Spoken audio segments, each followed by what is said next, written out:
कौन कौन सोया है। अपने शरीर में जो जीवात्मा है ये एक बलम के रूप में है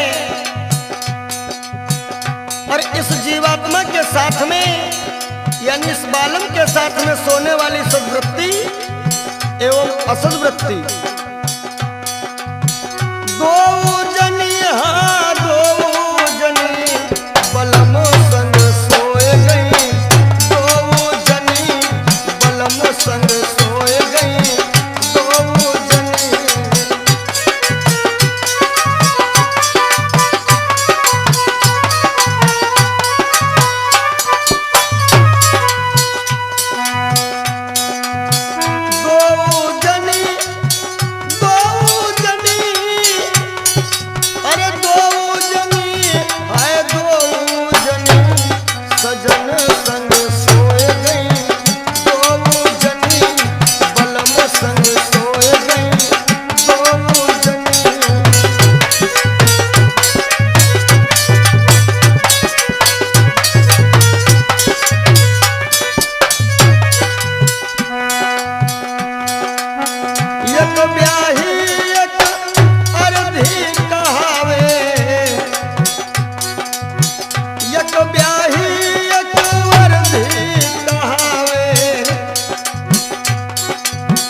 कबीर का भाव है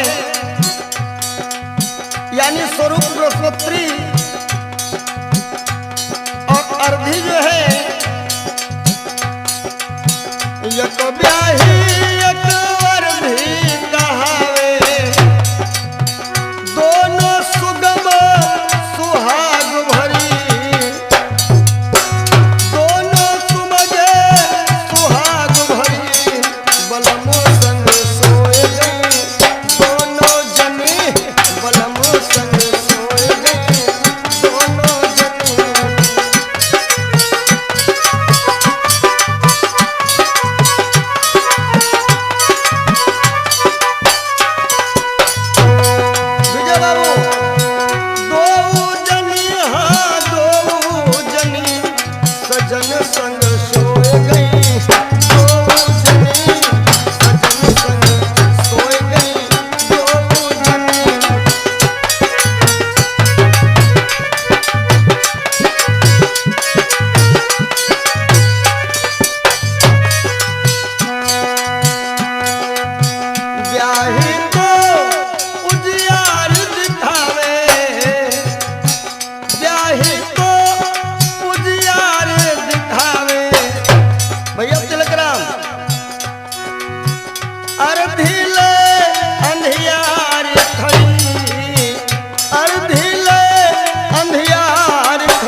जिसमें नीरे गुण हो।